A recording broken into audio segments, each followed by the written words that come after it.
Este conteúdo é uma obra independente.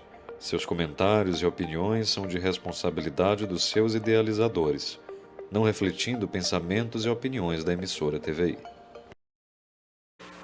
Estamos começando mais uma edição de O Assunto É, com o advogado Paulo Higino Marinho, que também é ex-presidente da Associação dos Advogados Previdenciários do Sul da Bahia e integra uma comissão estadual da OAB que trata justamente desse assunto na Bahia.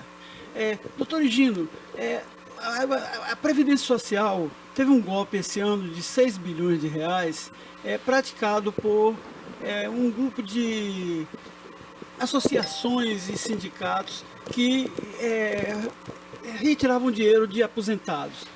Essa semana o Supremo admitiu que o governo vai devolver esse dinheiro, mesmo sem ter sido ressarcido pelos autores dos desvios. E o que é pior, uma das imposições impostas foi de que o previdenciário, o beneficiário, não vai poder entrar com uma ação contra o governo. Isso é procedente ou é um arbítrio? Olá, Kleber, todos os assinantes da TVI, é uma honra estar aqui com vocês e poder esclarecer algumas questões muito atuais de direito previdenciário e que afetam toda a sociedade.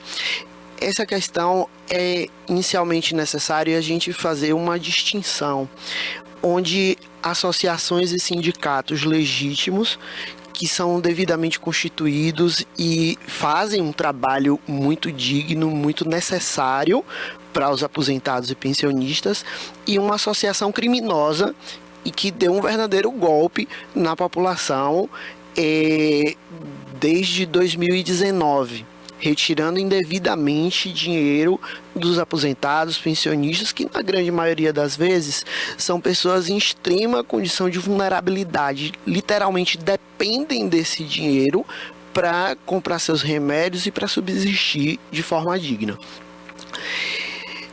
O Supremo Tribunal Federal homologou realmente um acordo entre a AGU, que representa o INSS, a Defensoria Pública da União e a OAB Federal, onde se estabeleceu algumas regras para que haja o pagamento administrativamente. Como é que está sendo feito esse procedimento?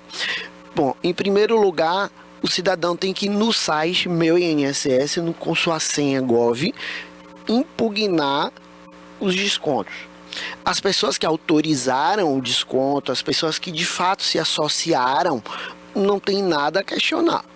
Aqueles que não autorizaram e que foram prejudicados devem contestar no sistema Meu INSS, e a empresa ou associação ou grupo criminoso que efetuou o desconto indevido vai ter 15 dias ou para comprovar que de fato foi legítimo o desconto ou para efetuar o pagamento.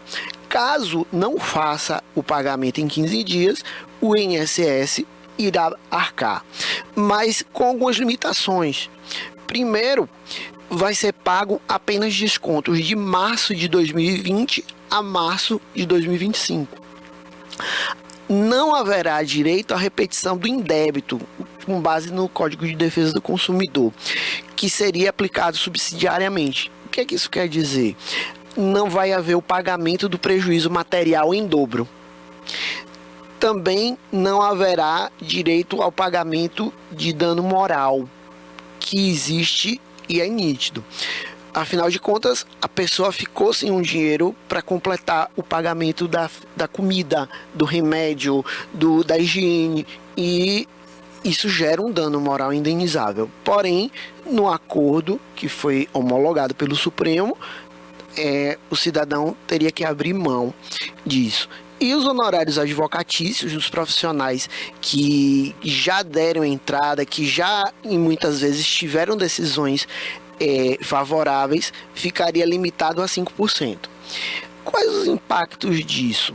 Bom, em primeiro lugar, a pessoa não é obrigada a aderir a esse acordo. Pode sim entrar com processo judicial e questionar o que acredita ser de direito.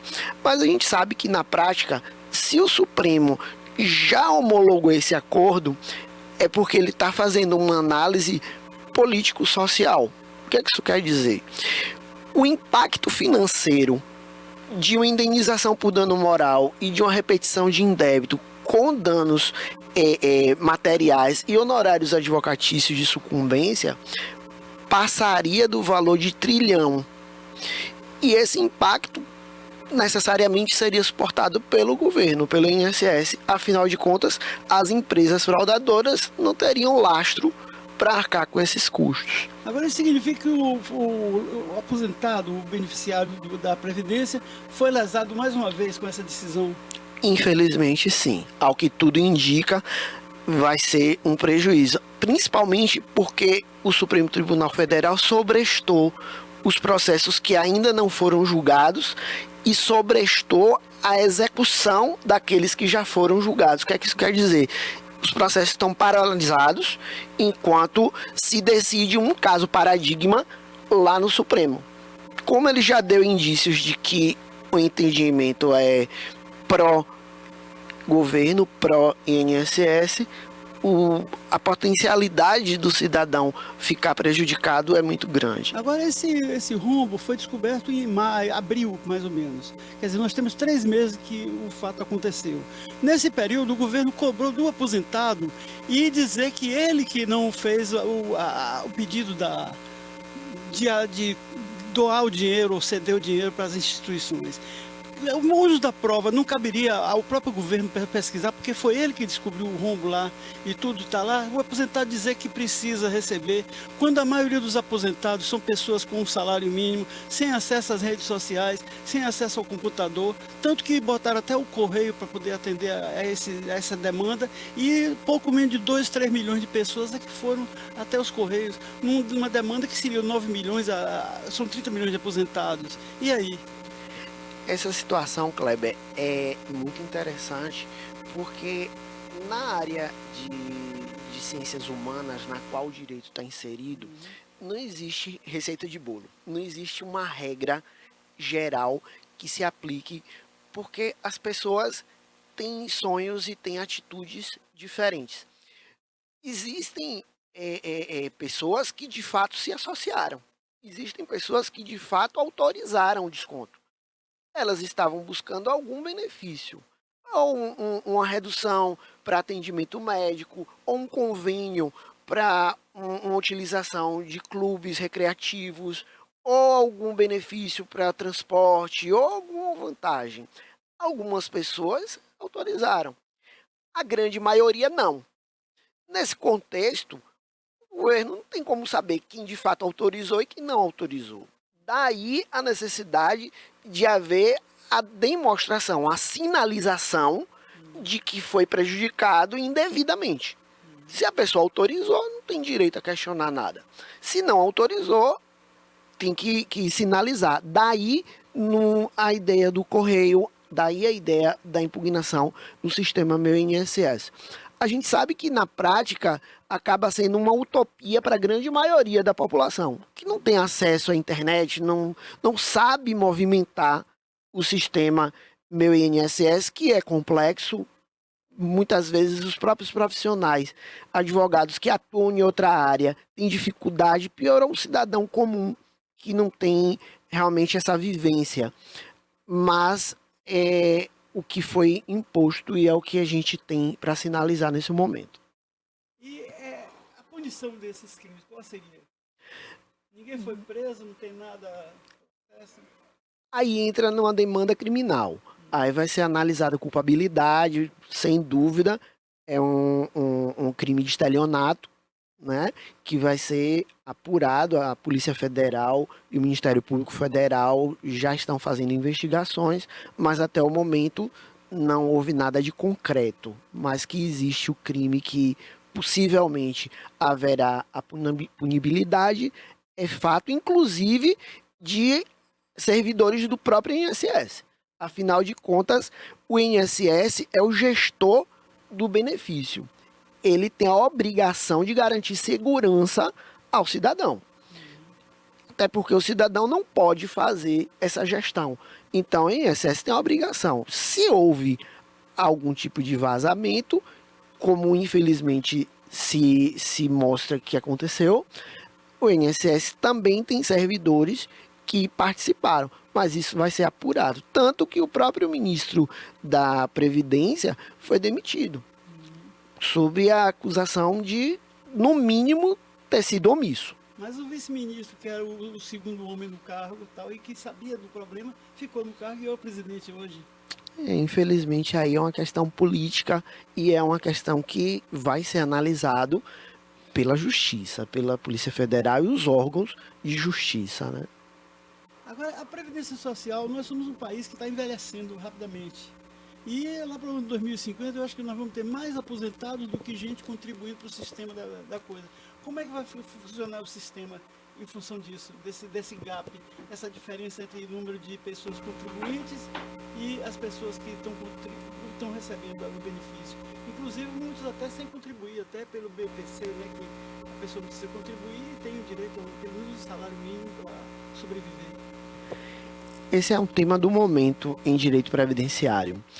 O ministro Haddad e várias autoridades têm questionado isso e é uma realidade. A população está envelhecendo e existe um contingente muito significativo de pessoas que trabalham sem a devida regularização e recolhimento. Mas é importante a gente esclarecer, Kleber, um ponto. Primeiro, a Previdência não tem como fonte de arrecadação apenas a contribuição de pessoas que estão trabalhando. Existem diversas outras fontes. Então, essas fontes seriam mais do que suficientes para fazer com que a Previdência se sustente. Uma coisa que a gente observa é a chamada DRU, Desvinculação das Receitas da União, que foi implementada no governo de Fernando Henrique Cardoso, foi efetivamente mantida nos demais governos. O que isso quer dizer? A desvinculação, na prática, autoriza o governo federal a tirar 30% de qualquer órgão do governo, exceto saúde e educação. De onde é que o governo, em regra, tira o dinheiro? Do aposentado, do pensionista. Infelizmente, são a parte mais vulnerável. Muito difícil eles irem para os grandes empresários, irem para as empresas do agronegócio, para grupos bancários. Eles vão no aposentado, no pensionista. No bom português, tira do INSS. E de onde se tira e não coloca, uma hora acaba. Daí esse medo de que a Previdência vai quebrar, daí esse receio que as pessoas têm. Infelizmente, eles retiram por intermédio da DRU e apresentam como solução reduzir o valor do benefício. O ministro Haddad, recentemente, o ministro da Fazenda, defende a questão de reduzir o valor do benefício abaixo do salário mínimo. O que, ao meu modo de ver, é um absurdo. O salário mínimo aumenta 7% ao ano. O salário do aposentado é 3%. Isso é uma outra situação. Isso, com certeza, é um prejuízo para o aposentado, mas é um prejuízo que a gente não pode dizer roubo, porque foi instituído por lei a partir de 1994. Porque antes o percentual de reajuste do benefício previdenciário era o mesmo do percentual de reajuste do salário mínimo. Então você tinha mantido um aumento real. Quando houve uma desvinculação, o valor do salário mínimo tem um percentual de reajuste maior, até que termina abarcando o valor do benefício que o aposentado, o pensionista recebe, ao ponto de quem se aposentou, quem recebia o equivalente ao teto, a 5 salários mínimos, com o decorrer do tempo, fica recebendo um salário.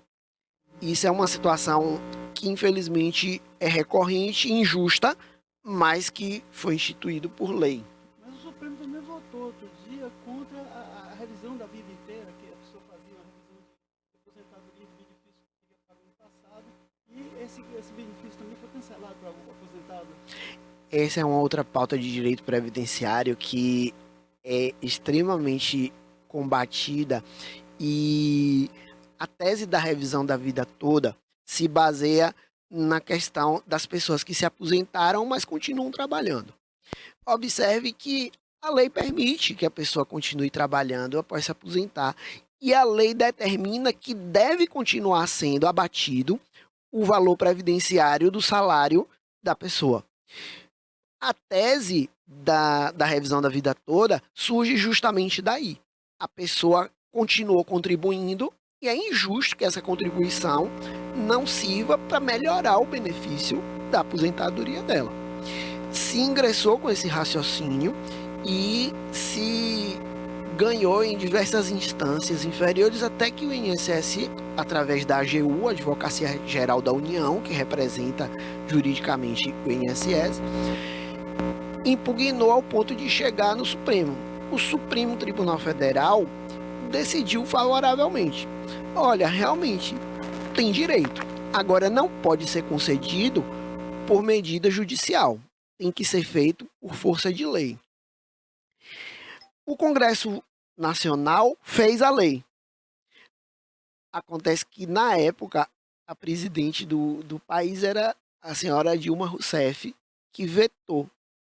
O Congresso não derrubou o veto e, infelizmente, o segurado, o aposentado, o pensionista ficou com prejuízo. Mas, em tese, foi uma injustiça. Chancelada pela lei, mas injusto. Também votação recente, o benefício para as crianças que ficaram doentes com de Zika, chikungunya e tudo, dessas doenças viróticas. E aí um benefício de até R$ 8.000 e que pode ser cumulativo com também o Bolsa Família. Isso. Na verdade, é um benefício decorrente da Zika vírus. É uma lei específica que foi aprovada agora, em 2025, que permite alguns benefícios específicos para quem foi vítima na gestação do vírus, do Zika vírus, e nasceu com deficiências graves e permanentes. Gera direito, ao invés de um salário mínimo, do teto do INSS, que hoje está em 5 salários mínimos e pouquinho. Dá um valor de R$ 8.133, valor de hoje. Além disso, gera direito a uma indenização para a mãe, para a genitora, no valor de até R$ 50.000. E alguns outros benefícios. Primeiro, no BPC Loas normal, a pessoa tem que comprovar a renda inferior a 1/4 de salário mínimo. Para pessoas específicas nessa situação do Zika vírus, a renda per capita familiar não vai influenciar. A mãe que recebe o Bolsa Maternidade, o Bolsa Família, ela vai ter estendido por mais 60 dias o valor do benefício. São algumas instituições legais que vieram para beneficiar uma classe específica e muito sofrida da população, que já nasceu com essa deficiência. E na grande maioria das vezes são pessoas que têm uma limitação grave e passam realmente por dificuldades financeiras para subsistir, para arcar com os custos de tratamento, alimentação especial e tudo mais. Agora tem também a questão dos aposentados. Os netos têm direito ao benefício da aposentadoria dos avós quando falecem? A questão da pensão por morte. Essa é uma questão muito interessante e muito recorrente no dia a dia do escritório. Veja só, o que gera direito ao benefício, primeiro é quem morreu, o instituidor, está vinculado à Previdência, seja por estar recebendo algum benefício previdenciário ou por estar na ativa, trabalhando com a carteira assinada ou contribuindo como contribuinte individual, contribuinte facultativo, como MEI ou com alguma empresa aberta. Pessoas que recebem o BPC Loas não têm um benefício previdenciário, têm um benefício assistencial. E o benefício assistencial não gera direito à pensão por morte. Aqueles que têm direito ao benefício previdenciário podem ser instituidores do benefício. E quem tem direito? O neto tem? Depende. O que gera o direito é a dependência econômica. Se o neto comprovar que era criado pelo avô ou que o avô contribuía decisivamente no sustento, passa sim a ter direito. São situações que nem precisa ser parente consanguíneo. É aquela situação do órfão que é adotado ou que é tutelado por alguém e de fato aquela renda daquela pessoa é significativa, é necessária, então tem direito. Se não houver a comprovação dessa renda decisiva na subsistência da pessoa, aí não tem direito. Mas isso tem um idade limite, até 24 anos, parece. Bom, em regra, filhos menores até 24 anos, até 21 anos, na verdade. 24 anos tinha, por entendimento jurisprudencial, que foi derrubado pelo Supremo.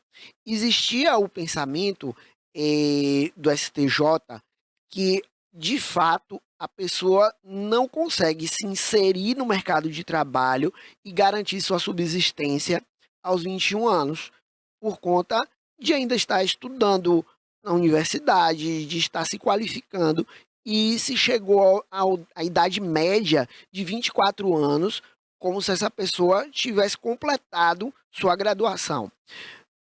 Mas existe lei específica, a Lei 8.213, aonde limita a 21 anos. Daí a realidade ser de pessoas até 21 anos não precisarem comprovar a dependência econômica dos pais, ou tutores, ou curadores. Aqueles que têm mais de 21 anos precisam comprovar uma deficiência física ou mental. É o caso da pessoa que desenvolveu um problema mental, o pai ou a mãe é o curador, por óbvio a pessoa não consegue trabalhar. E é lógico que é sustentada pelo pai. Se esse pai vem a falecer, ou essa mãe vem a falecer, a pessoa ficaria marginalizada, sem recursos de sobreviver dignamente. Daí o direito à pensão. Mas são situações que precisam ser comprovadas casuisticamente. Os menores de 21 anos automaticamente já têm a dependência econômica comprovada, pressuposta pela lei. Os acima de 21 anos têm direito desde que consigam fazer essa comprovação. A Delegacia da Mulher em Itabuna está implantando uma unidade paralela, já opera nesse sentido, para evitar abusos contra idosos. Quer dizer, a pessoa pega a pensão do idoso e vai usar, eu pego o cartão do idoso do INSS e uso para receber e dá uma migalha. Abusos. Esses abusos chegam na sua advocacia, no seu trabalho? Infelizmente, infelizmente, Kleber, é algo recorrente. Quem trabalha com direito previdenciário na área de direito social se depara com isso. Mas isso surge, primeiro, pela pessoa procurar pessoas que não têm a qualificação técnica, que não têm a qualificação moral, um preparo para procurar os seus direitos, para a defesa dos seus direitos. A gente tem notícia de que tem motoristas, tem pessoas assim que não estudaram, que não se prepararam trabalhando com o direito previdenciário. E essas pessoas não são fiscalizadas por ninguém, elas não têm compromisso com ninguém. Se por acaso o benefício é negado, não deu certo.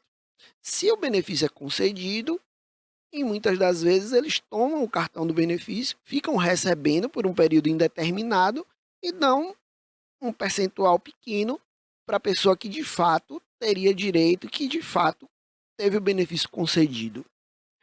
Existem também situações onde algum familiar se apodera desse cartão, desse benefício e gera essa distorção. São situações em que, de fato, a polícia deve tomar uma providência e a gente sempre orienta.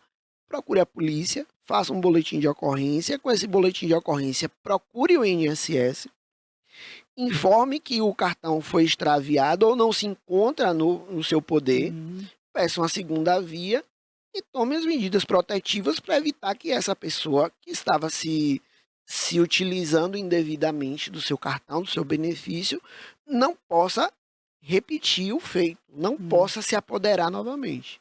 Mas, infelizmente, é algo que acontece muito. E qual é o futuro do direito previdenciário? A justiça é morosa na sua área? Olha, a justiça, em geral, ela é morosa. Na área previdenciária, nem tanto. A gente imagina que um processo civil, um processo normal, pode demorar 20 anos.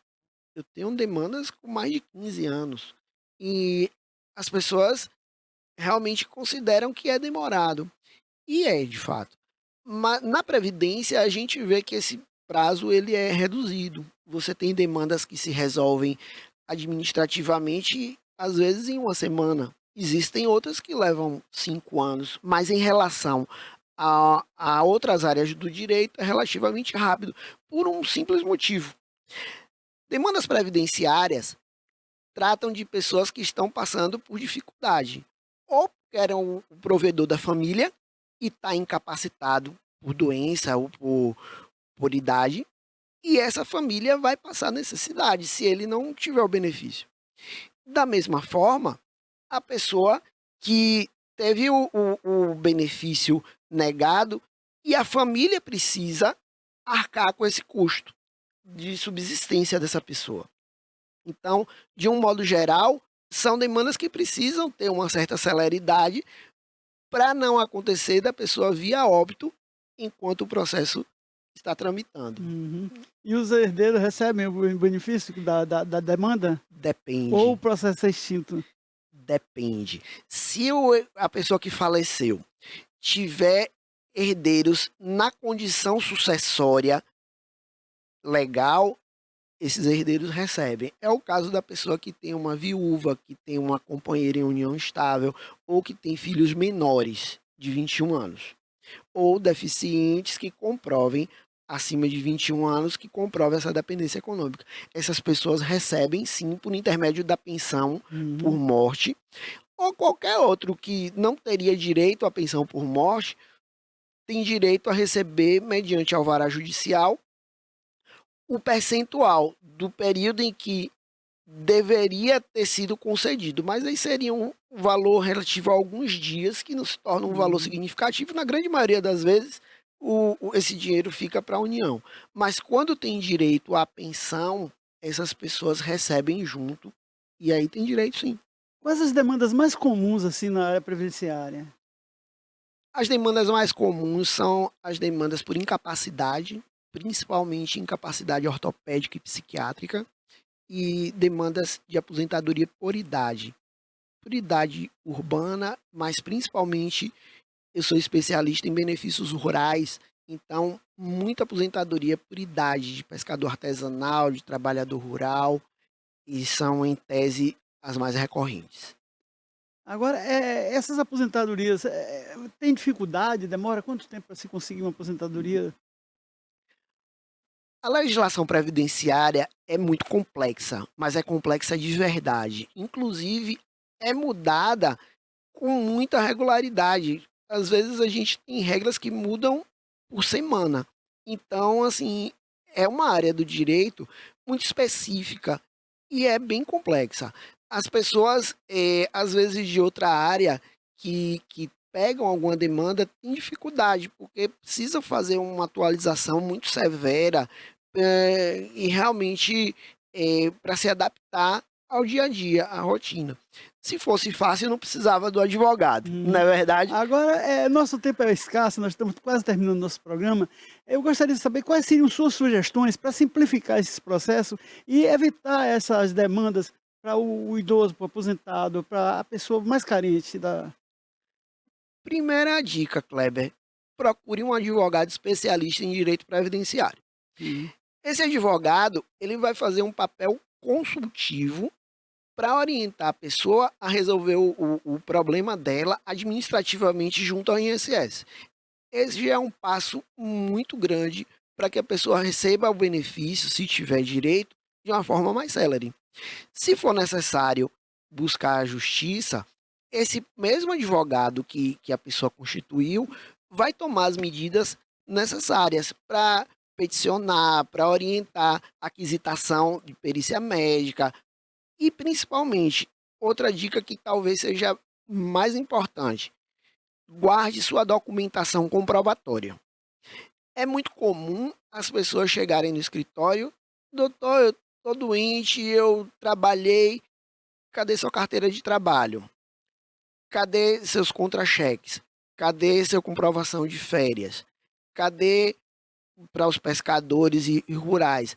Cadê a comprovação de venda de cacau, compra de insumos para trabalhar no seu mistério?